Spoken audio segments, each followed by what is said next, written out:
आज पूरे 5 दिन हो गए हैं। पता नहीं किस हाल में होगा मेरा बेटा। बच्चा नहीं है वो, यहाँ भी होगा, अपना ख्याल रख सकता है। माँ मैं हूँ ना, मैं सब संभाल लूंगी, आप बिल्कुल टेंशन मत लो। प्रीति, बेटा बेटा होता है, लड़का जो कर सकता है ना, लड़कियां नहीं कर सकती। क्या तुम जैसा बेटा वो थी वैसा बेटा मैं भी तो बन सकती हूँ ना। थी नहीं था, वो तुम्हारी बहन नहीं तुम्हारा भाई है। चले है बेटा बनने, दाल में कितना नमक डालना वो तो आता नहीं है, और चले है बेटा बनने। क्या हुआ तुम्हारी नौकरी का? हाँ, नहीं मिली ना, नहीं मिली ना अभी तक। मुझे 24 घंटे कोसने से आपकी प्रॉब्लम सॉल्व नहीं हो जाएगी, क्योंकि आपकी प्रॉब्लम आप खुद हो, और उसकी भी बेचारी की जिंदगी बर्बाद कर दी। जो चीज आपने की है ना उसके साथ, आपको यहाँ नहीं जेल में होनी चाहिए। प्रीति, मैं तो प्रार्थना करती हूँ कि वो इस नरक में कभी वापस ना आए, कभी वापस ना आए। प्रीति, हेलो रोहित। सर, कचरे में जो मर्डर से पहले कोई सेक्सुअल हैरेसमेंट और रेप भी नहीं हुआ है, लेकिन सर रिपोर्ट में एक नई बात सामने आई है। यकीन नहीं होता कि ऐसा कैसे हो सकता। क्या उसके साथ इस हद तक की दरिंदगी की गई? जी सर, और डॉक्टर के मुताबिक ये सब उसके साथ तब हुआ होगा जब उसकी उम्र 7-8 साल की रही होगी। सर शायद ये मर्डर का कारण ना हो, पर इतना पक्का है कि उसके साथ बहुत गलत हुआ होगा। क्या शायद यही मर्डर का कारण? कहीं कोई मिसिंग कंप्लेन? नहीं सर, कपड़ों से भी पता करने की कोशिश की, पर कोई बारकोड नहीं मिला। लोकल ब्रांड है, पता करना मुश्किल है। इसके पास फोन जरूर होगा, इसका फोटो सारी फोन कंपनीज में भेजो और डिटेल पता करो। जी सर।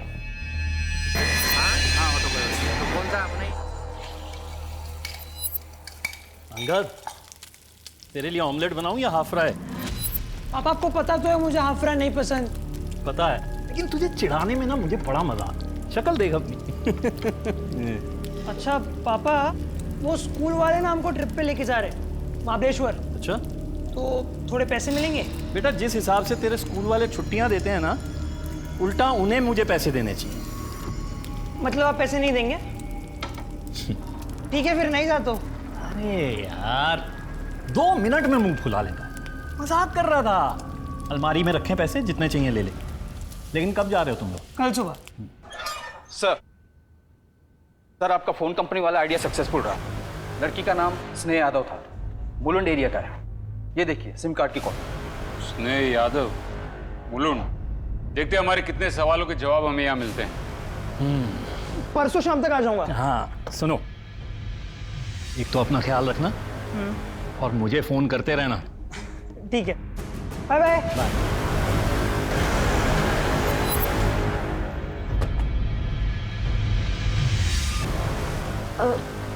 क्या हुआ साहब? आप स्नेह के माता पिता हैं? जी, पर ये क्यों पूछ रहे हैं आप लोग? स्नेह का किसी ने मर्डर कर दिया है।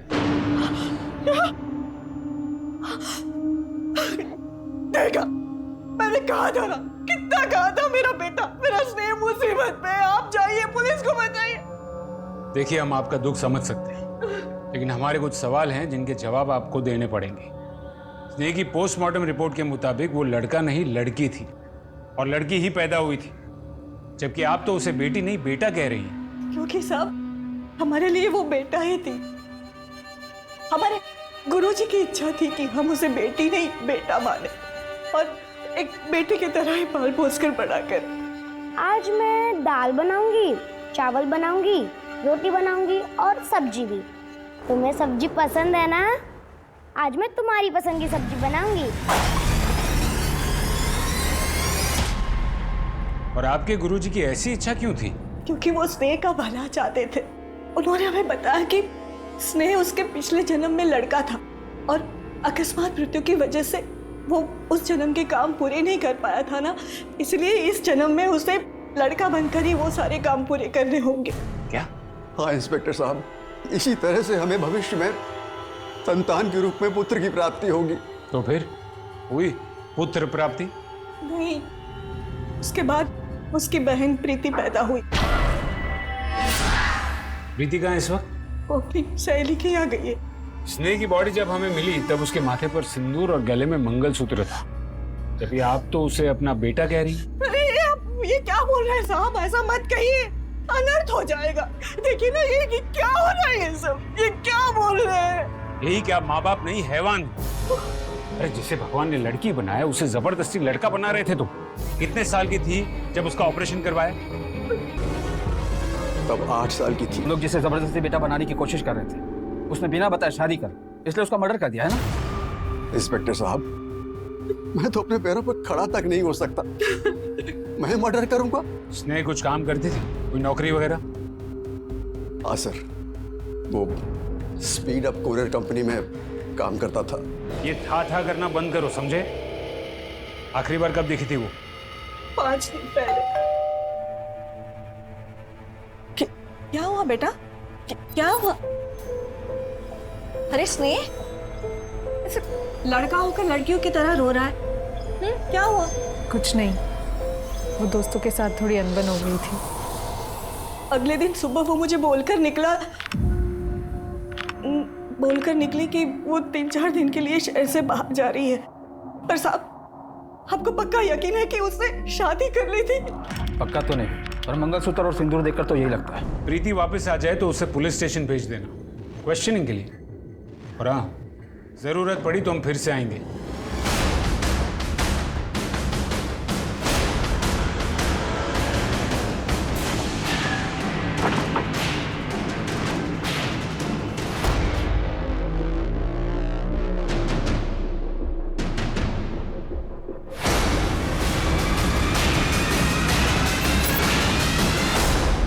स्नेह जाधव पिछले 1 साल से हमारे यहाँ पर नौकरी कर रहा है।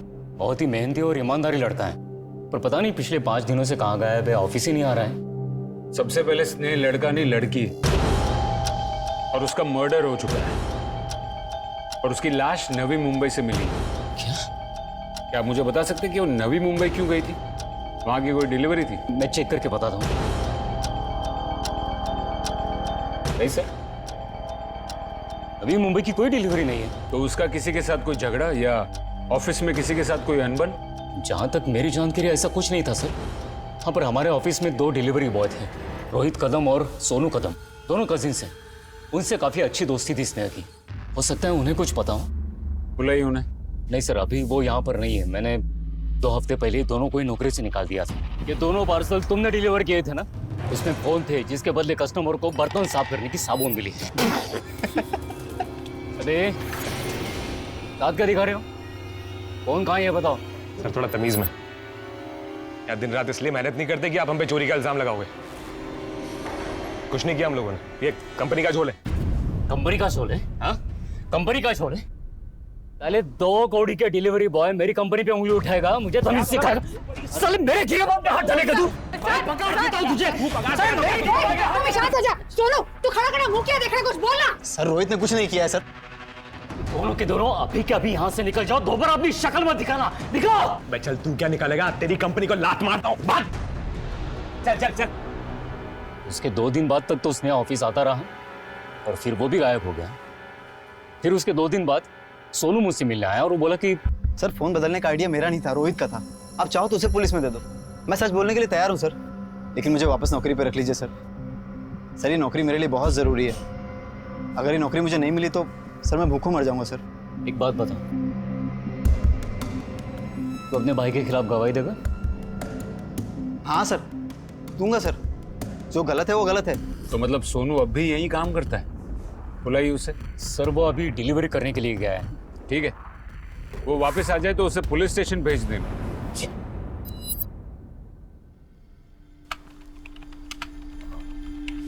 Yes sir. एक रूम चाहिए था। सर आपकी फैमिली कहाँ है? फैमिली तो साथ नहीं है। सर आपकी उम्र 18 साल से कम है और 18 साल से तो देखिए ना मैडम, देखिए चलता है आजकल ये सब, है ना? और सिर्फ 2 ही दिन की तो बात है।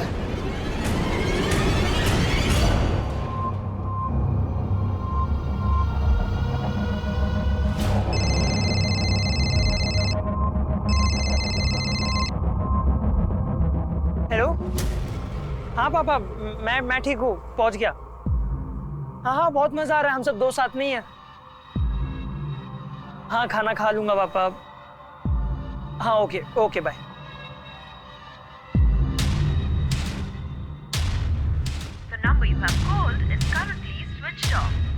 ये रोहित अपना फोन क्यों बंद करके बैठा है?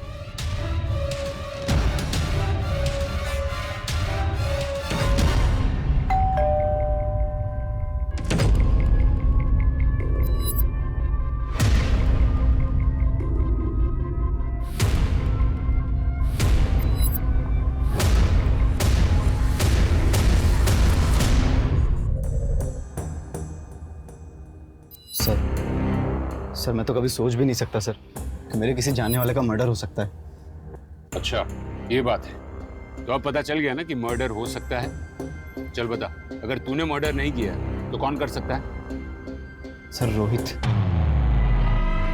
रोहित कर सकता है। रोहित तेरा चचेरा भाई। एक बात बता, तू बचपन से ही सारे इल्जाम उस पर डालते आया है या ये नया शुरू किया है? तूने कुरियर कंपनी की नौकरी भी ऐसे ही वापस ली ना? नहीं सर मैं इल्जाम नहीं लगा रहा हूँ, मैं सच कह रहा हूँ। मर्डर कर सकता है ये इल्जाम ही हुआ। वजह बता, वो स्नेह का मर्डर क्यों करेगा? चल चल चल बोल। सर नौकरी से निकाले जाने के बाद मैं और रोहित बहुत दुखी थे, तब स्नेह हमारा मूड ठीक करने के लिए हमें चाइनीज बाखड़ा ले गया। क्यों टेंशन ले रहा है? अरे चली गई दूसरी नौकरी मिल जाएगी। अभी तेरा भाई लेके आना तुमको मस्त जगह। चॉपर राइस ऑर्डर करूं? नहीं खाना है चॉपर राइस तेरा।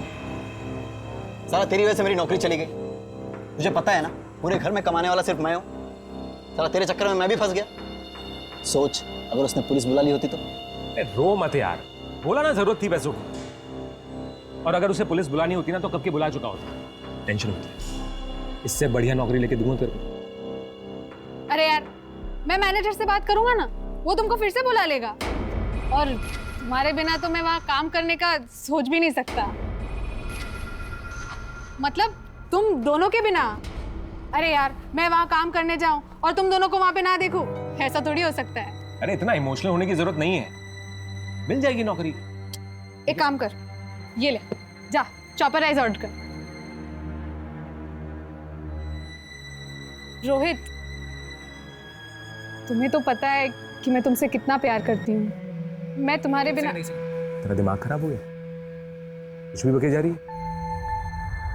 तुझमें ऐसे कौन से लड़कियों जैसे लक्षण है जो मैं तुझसे शादी करूं? लड़कियों जैसे मतलब मैं लड़की हूँ रोहित। देख मैं अच्छे से जानता हूँ कि तू क्या है, और तू भी जानती कि तू क्या है, इसलिए फालतू के सपने देखना बंद कर दे। अरे उसके बाद क्या हुआ मुझे कुछ भी नहीं पता सर, क्योंकि उस दिन के बाद से मैं उन दोनों में से किसी से नहीं मिला। रोहित से भी नहीं? नहीं सर, ना मिला ना बात हुई, ना उसने कभी मुझे कॉल किया। सर सच कहूँ तो मैं उससे मिलना चाहता भी नहीं, क्योंकि सर अगर उसे पता चला कि मैंने हाथ पैर जोड़कर नौकरी वापस ले ली है तो सर वो मुझे जान से मार देगा सर। ठीक है तू जा सकता है, लेकिन सिर्फ यहाँ शहर से बाहर नहीं। जी सर।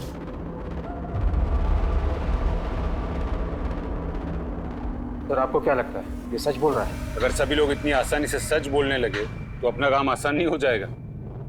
सर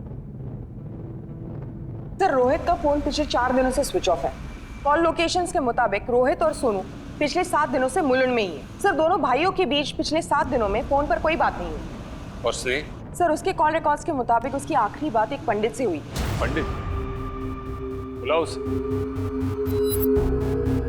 ये लड़का कुछ भी बकवास किए जा रहा है, और आप चुपचाप खड़े क्यों हो? कुछ बोलते क्यों नहीं इसे? साहब आपने मुझे यहाँ क्यों बुलाया? क्योंकि 15 जुलाई की शाम को 8:30 कॉल तुम्हें ही किया था। क्यों किया था फोन उसने? उसने मुझे फोन इसीलिए किया था क्योंकि उसे शादी करवानी थी। इस शहर में बाकी और भी पंडित हैं जो शादी ब्याह करवाते हैं, उसने तुम्हें ही क्यों फोन किया? और उसे नंबर कहाँ से मिला? अब साहब ये मैं कैसे बता सकता हूँ, लेकिन हाँ इतना बता सकता हूँ कि वो शादी कराने के लिए आने वाली थी पर आई नहीं, और वो अपनी नहीं अपनी बहन प्रीति की शादी कराने वाली थी।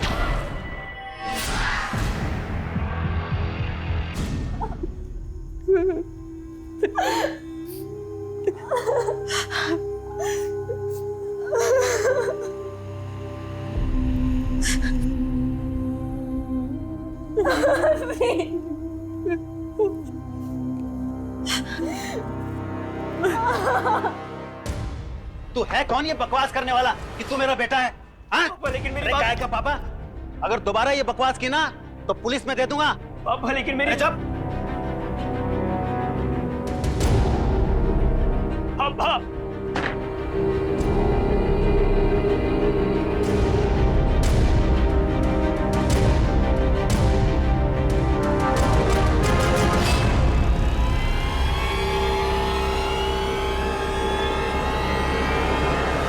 सॉरी सर, मैं मानती हूँ कि मुझे पहले आना चाहिए था, लेकिन स्नेह के अंतिम संस्कार की वजह से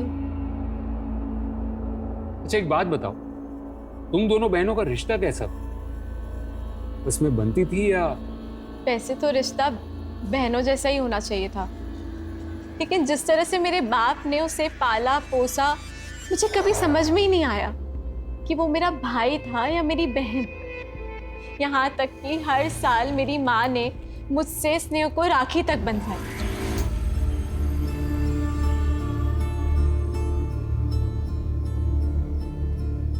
मतलब स्नेह भी एक भाई की तरह तुम्हें अपनी जिम्मेदारी समझती थी, शायद इसलिए वो पंडित से तुम्हारी शादी करवाने की बात कर रही थी। शादी?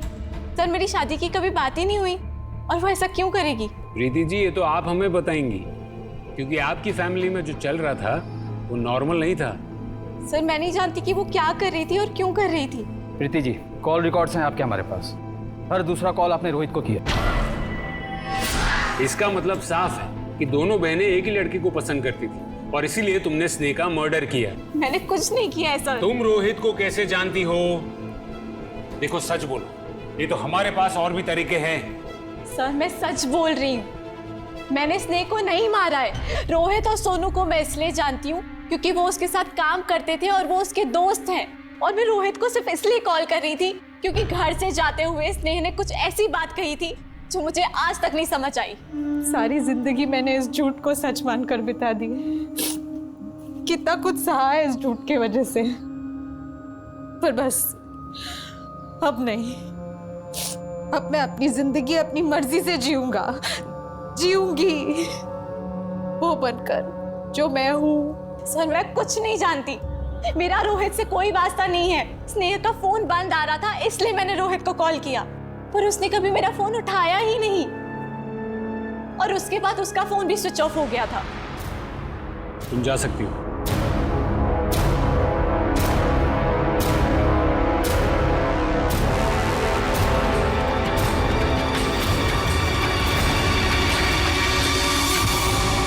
देखो मैं अच्छी तरह जानता हूँ आप ही मेरे पापा हो, और आपको भी बात पता है कि मैं आपका बेटा हूँ। मुझे इस तरह इग्नोर नहीं कर सकते आप। वो तो दे तेरा नाटक। अब जो भी बात होगी तेरी फैमिली के सामने होगी। हैं? मेरी बच्ची बसाई जिंदगी बर्बाद करना चाहता है? नहीं पापा। तेरे बाप से बात करूंगा, किसकी औलाद है? चल नहीं रुको वो अभी क्या हुआ? अभी हो गया सारा नाटक। चल उसके सामने बात करूंगा तेरे से। चल चल।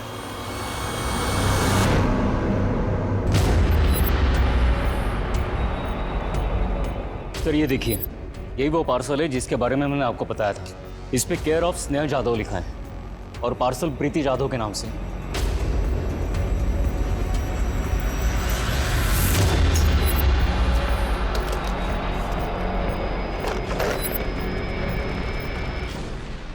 सर मुझे नहीं पता ये सब क्या है। मैं नहीं जानती कि ये पार्सल किसने भेजा है। देखो प्रीति, तुम फिर से झूठ बोल रही हो। सर मैं सच कह रही हूँ, मैं नहीं जानती कि ये पार्सल किसने भेजा है और क्यों भेजा है। रात भर हवालात में रखो, सुबह तक सब सच बोलेगी। सर आप मेरी बात मानिए, मैं सच कह रही हूँ। गुप्ता, ज्वेलरी भेजने वाले का एड्रेस फेक है, लेकिन ज्वेलर तो असली होगा ना। पता करो कि ये कहाँ से खरीदी गई है। इस केस में मिलता हर क्लू हमें डेड एंड पर लेकर आता है।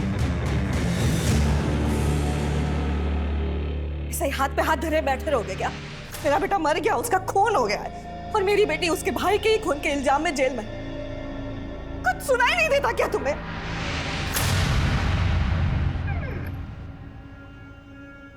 हाँ हाय पापा। अरे ट्रिप में बहुत मजा आया, पूरा थक गया हूँ पापा, तो अब फ्रेश होके मिलता हूँ। हाँ जी। कहाँ गया था तू? महाबलेश्वर।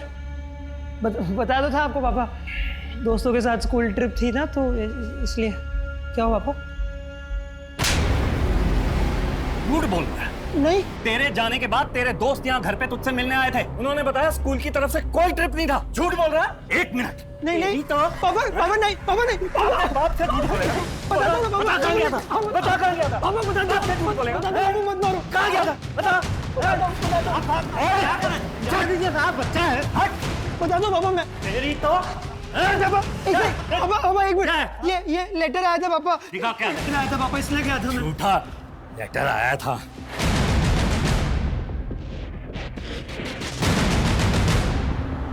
सॉरी पापा। मेरी पापा नहीं मत मारो। पापा इधर ही।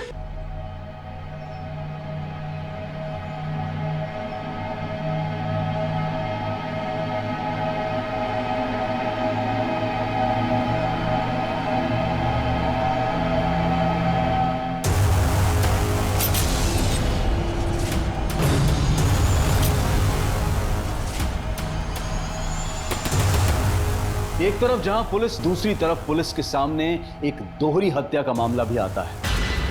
हो ना हो जिसने मर्डर किया है, ये दोनों उसे बराबर जानते थे। दरवाजे पर कोई भी फोर्स एंट्री के निशान नहीं है।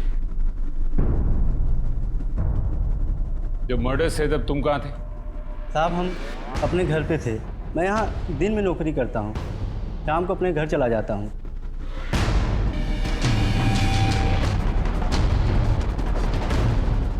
पुलिस को प्रीति जाधव के खिलाफ कुछ नहीं मिला, इसलिए मजबूरन उन्हें उसे रिहा करना पड़ा।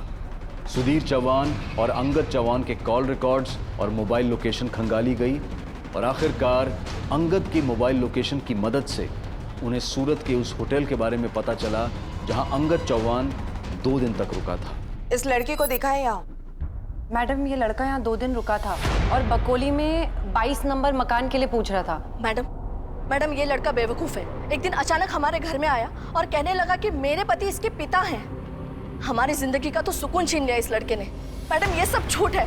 मेरे पति तो किसी की तरफ आंख उठाकर भी नहीं देखते। आपकी शादी को कितने साल हुए? जी मैडम 5 साल। ये लड़का 16 साल का है और आपकी शादी को केवल 5 साल हुआ है।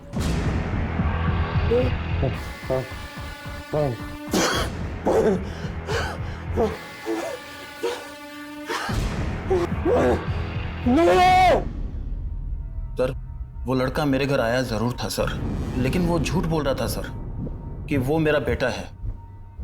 मैंने उसे समझाया सर, वो चला गया। वो चला गया या तूने उसका मुंह बंद कर दिया हमेशा के लिए? मैं क्यों मारूंगा उसे जब वो मेरा बेटा था ही नहीं। मेरे जैसे ना 36 लोग आते हैं यहाँ पे, चेहरा देखकर बोल सकता हूँ कि वो झूठ बोल रहे हैं या नहीं। तो प्लीज छोड़िए सर, मैं बताता हूँ सब कुछ सच है सर। 14 साल पहले मेरा 2 साल का बेटा किडनैप हो गया था सर। किडनैपर ने 50 लाख मांगे, मैंने दे दिए सर। उन्होंने कहा कि वो मेरा बेटा एक मंदिर के पास छोड़ जाएंगे। मैं वहां इंतजार करता रहा सर, लेकिन उन्होंने सर मेरा बेटा मुझे वापस नहीं दिया सर। तुम्हें तुम्हारा बेटा वापस मिल जाता अगर तुम पुलिस के पास जाते तो? सर मैं बहुत घबरा गया था सर। इतना कि बच्चा और पैसा दोनों जाने के बावजूद तुमने रिपोर्ट नहीं लिखवाई, दूसरी शादी कर ली और फिर एक दिन वो बच्चा तुम्हारे सामने आकर खड़ा हो गया और तुम डर गए और तुमने अपने हाथों से उसका खून कर दिया। पर नहीं मारा मैंने उसको सर। वो जब मेरे सामने आया तो मैं पहचान गया सर। सर इतने सालों में मैं मान चुका था कि वो वापस नहीं आएगा, यही मेरी किस्मत है। फिर कुछ सालों बाद उसकी माँ को हार्ट अटैक आया सर, वो भी गुजर गई। फिर मैंने सर दूसरी शादी की। मैंने मेरी दूसरी पत्नी को अपने पास्ट के बारे में नहीं बताया सर, और अब मैं घबरा गया था कि अगर अब उसे पता चलेगा तो शायद मेरी गृहस्थी खराब ना हो जाए सर। और घर टूटने के डर से तूने सुधीर और अपने बेटे दोनों का मर्डर कर दिया। एक बात बता, ये सुधीर वही है ना जिसने तेरे बेटे को किडनैप किया था? सर मैं बताता हूँ सर। सर मैं उसका पीछा करते करते मुंबई आया जरूर था सर, लेकिन जैसे ही मैं उसके घर के पास पहुंचा सर तो मैंने एक आदमी को खून से सने हुए उसके घर से निकलते हुए देखा सर। कौन था वो आदमी? वो तो मुझे नहीं मालूम सर। रात भर बिठा के रखो, शायद सुबह तक उसकी शक्ल भी याद आ जाए। सर सर सर सुनिए मेरी बात सर। मैंने कुछ नहीं किया है सर। सुधीर चौहान सिंह पुलिस के लिए अहम सस्पेक्ट था, लेकिन उन्हें बिल्कुल भी अंदाजा नहीं था कि उनके लिए अनसुलझी की तरह से जुड़ा हो सकता है और एक सिरे को दूसरे सिरे से जोड़ा जा सकता है। मुझे सुधीर चौहान, अंगद चौहान के अतीत के बारे में सारी डिटेल्स चाहिए। शाम के भी पास्ट और प्रेजेंट सब कुछ चेक कर। यस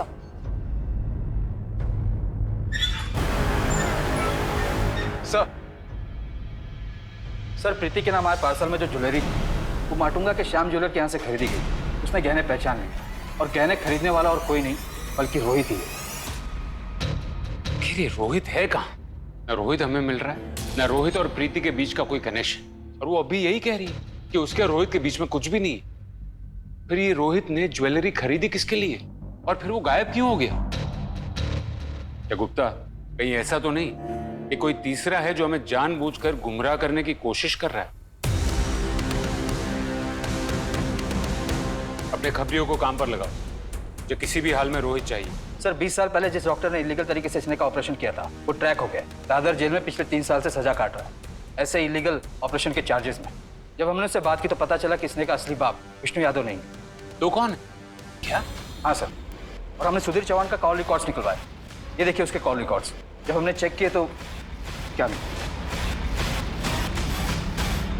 नमस्ते आंटी। नमस्ते अंकल। मैं सोनू, रोहित का भाई। मैं रोहित और इसने एक ही कंपनी में काम करते थे। इसने मेरा बहुत अच्छा दोस्त था। तो मैं बस पूछने आया था कि पुलिस ने आप लोगों को कुछ बताया किसने मारा स्नेह को? नहीं। मेरी फैमिली रोहित को लेकर बहुत परेशान है। पता नहीं कहाँ चला गया है, कहाँ गायब है।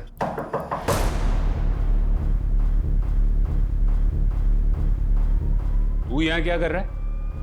सर मैं बस हालचाल पूछने आया था। मैं निकल ही रहा हूँ सर। आखिरकार हमने पता लगा ही दिया कि 15 साल पहले एक 8 साल की बच्ची के साथ गैर कानूनी ऑपरेशन किसने किया था और क्यों करवाया था, जिससे हमें यह भी पता लगा कि आपका एक नहीं 3 मर्डर के साथ वास्ता हो सकता है। स्नेह को अपने पिता के बारे में क्या पता था और आपका और सुधीर चौहान का क्या वास्ता था, यह आपको हमें पहले ही बता देना चाहिए था, क्योंकि हो सकता है कि स्नेह के मर्डर के साथ सुधीर के मर्डर का भी कनेक्शन हो। सुधीर मर गया? अरे मुझे कितनी बार समझाया ये सब चीजें तेरे मतलब की नहीं है, समझ में क्यों नहीं आता तुझे? हाँ?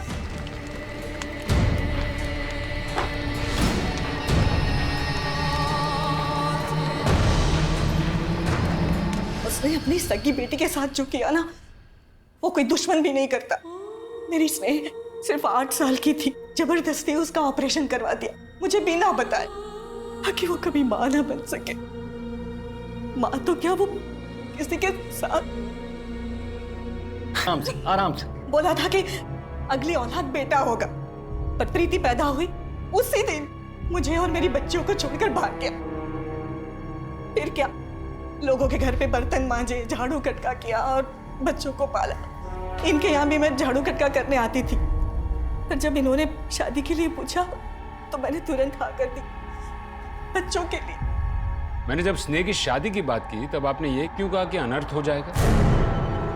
आप ऐसा मत कहिए, अनर्थ हो जाएगा। क्या मतलब था अनर्थ का? वो सदमे में निकल गया हो, ऐसा कोई सोचकर थोड़ी बोलता है। और देखिए, मैंने सुधीर के बारे में ये घर में किसी को कुछ नहीं बताया था, और स्नेह को भी यही बताया था कि तू ऐसे ही पैदा हुई थी। आपको यकीन है कि स्नेह को सुधीर के बारे में कुछ भी नहीं पता था? वो उसे कभी नहीं मिली थी कि आप तो अब तक सुधीर के कांटेक्ट में थी। सबूत है हमारे पास।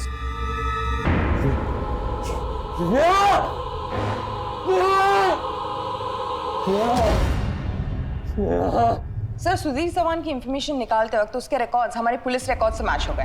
वो एक हिस्ट्री शीटर है, अपनी जवानी के दिनों में छोटे मोटे क्राइम्स कर एक बार नहीं कई बार जेल जा चुका है, और इन क्राइम्स में उसका एक पार्टनर भी था जो अब तक हमारी आंखों में धूल झोंक रहा था।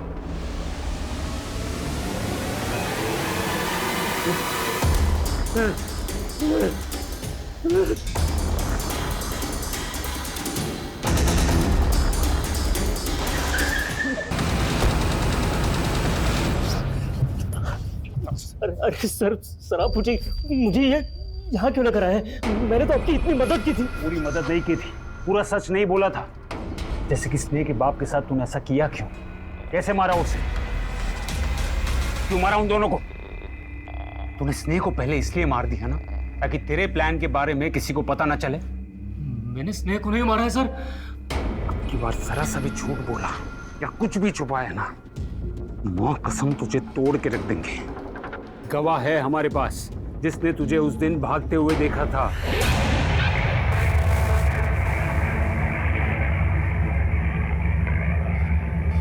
ये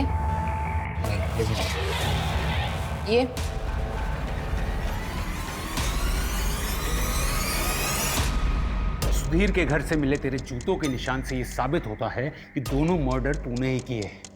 अब बता क्यों और कैसे? चौहान साला धोखेबाज निकला। बोला था जेल से बाहर आऊंगा तो मिलेगा मुझे। साले ने शक्ल भी नहीं दिखाई।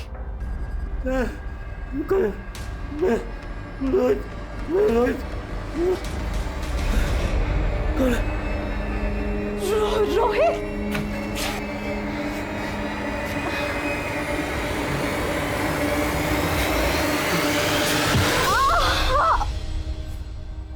जब मैं जेल से बाहर आया तो तब वो गायब हो चुका था। फिर मैंने ईमानदारी का रास्ता चुना और डिलीवरी बॉय की नौकरी शुरू कर दी और अपनी मेहनत से मैं मैनेजर बना। तो जवान को कभी भूल नहीं पाया मैं। फिर एक दिन स्नेह मेरे पास नौकरी के लिए आई। समझ गया था कि ये जवान की बेटी है जिसका बचपन में उसने ऑपरेशन करवाया था और उस वक्त मैं भी उसके साथ था। बेटा रो मत। हाँ नहीं। हाँ हाँ ठीक हो जाएगा, अभी अभी ठीक हो जाएगा। स्नेहा नाम है तुम्हारा? Yes sir. स्नेहा होना चाहिए था ना, तुम तो लड़की दिखती हो।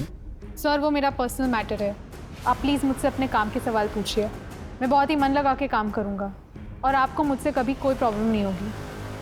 मैंने स्नेहा को नौकरी पर रख लिया और पता लगा कि वो चौहान की बेटी है या नहीं। मैं अपने एम्प्लॉय के डेटाबेस से उसकी माँ उमा का नंबर निकाला और उससे कॉल किया।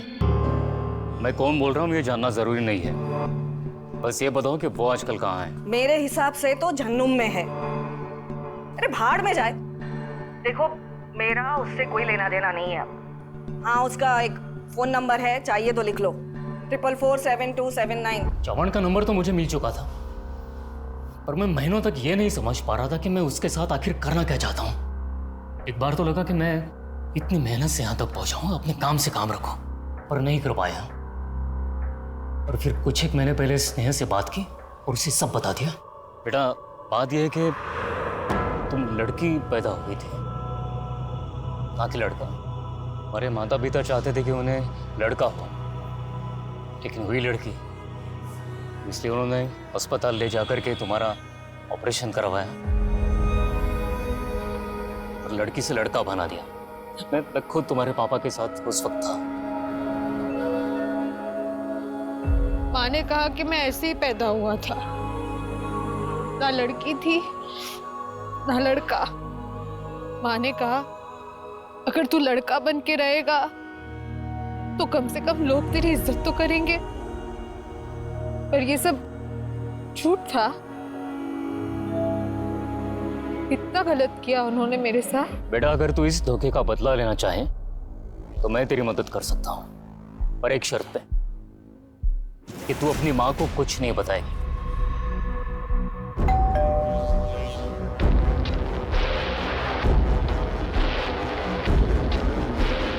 सर आपका पार्सल। अरे अंगद। जी बाबा। तुम्हारा पार्सल आया भाई। आया। साइन कर, ले लो, साइन कर लो, ले लो।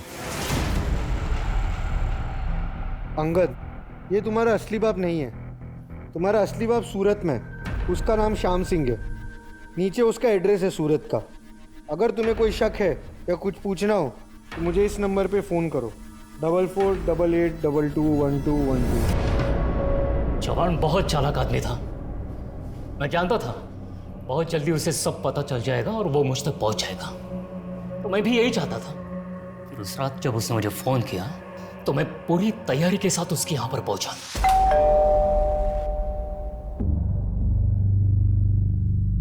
आजा, कुछ बात करनी है तुझसे।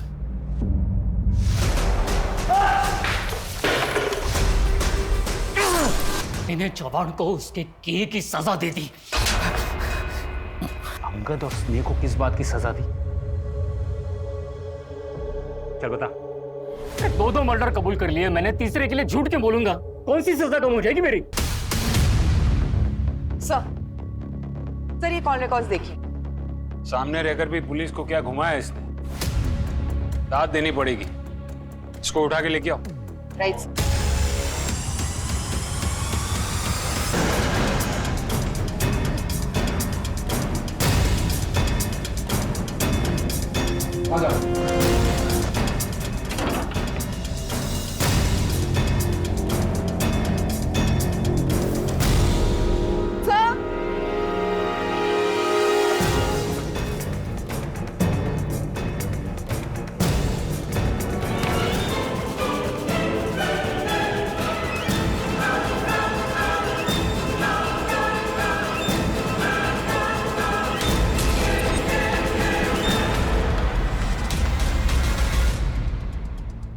जैसे मैंने मेरा पहला पति खो दिया, लोगों की गालियां सुनी, क्या क्या नहीं सहा।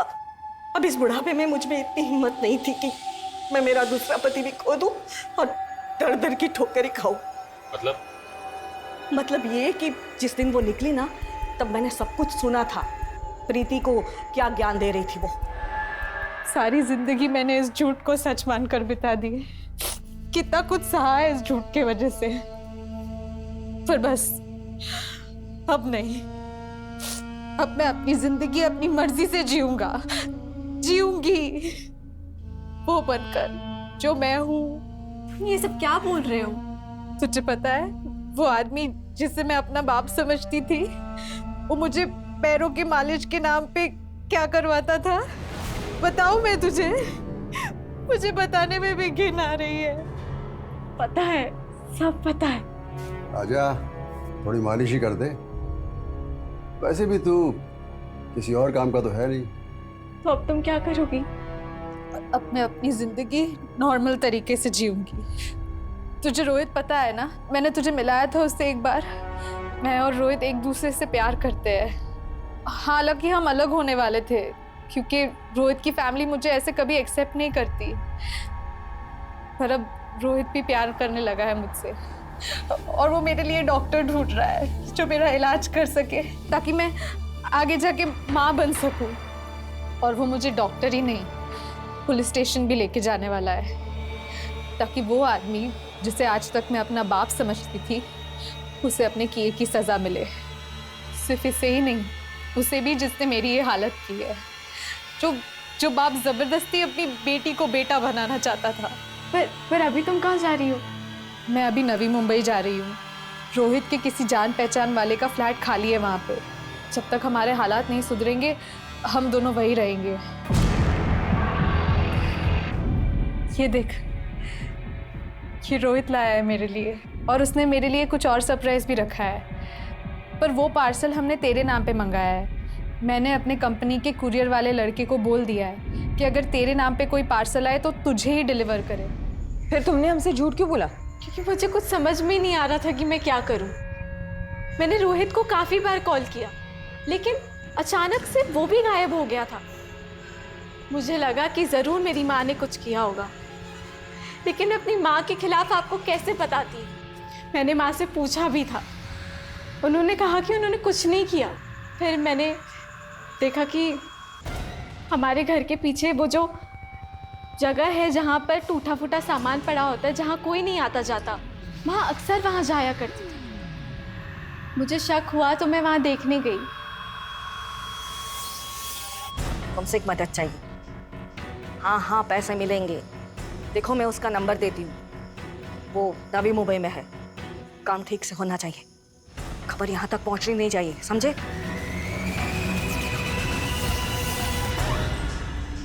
क्यों मिलना चाहते थे मुझसे, और क्या जानते हो विष्णु जाधव के बारे में?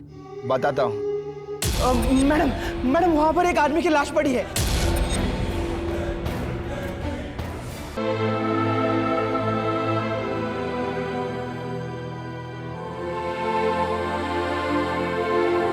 स्नेहा जैसी किसी इंसान की कहानी सामने आती है तो तरक्की और आधुनिकता के मुंह पर कालिक पुत जाती है। उमा जाधव के पहले पति सुधीर चौहान का पुत्र के लिए मोह पहली दस्तक थी, और दूसरी तब जब उसने स्नेहा को लड़का बनाने की कोशिश की। उमा ने यह दस्तक अनसुनी की थी, और स्नेहा को अपनी जान देकर इस लापरवाही और उमा के स्वार्थी होने की कीमत चुकानी पड़ी। स्नेहा की इस कहानी से हर माँ बाप को सबक लेना चाहिए कि बच्चों को गुलाम, अपनी इच्छाओं की पूर्ति करने वाले रोबोट और तानाशाही चलाने की जागीर ना समझे। साथ ही स्नेहा की यह दर्दनाक कहानी हमें यह सीख भी देती है कि चाहे वो कोई भी हो, गैर वाजिब मांगे पूरी नहीं की जा सकती। अब मैं अनूप सोनी आपसे विदा लेता हूं, फिर मुलाकात होगी क्राइम पेट्रोल सतर्क में एक और नए केस के साथ। तब तक अपना और अपने परिवार का ख्याल रखें, सतर्क रहें, सुरक्षित रहें और देखते रहें क्राइम पेट्रोल सतर्क। जय हिंद।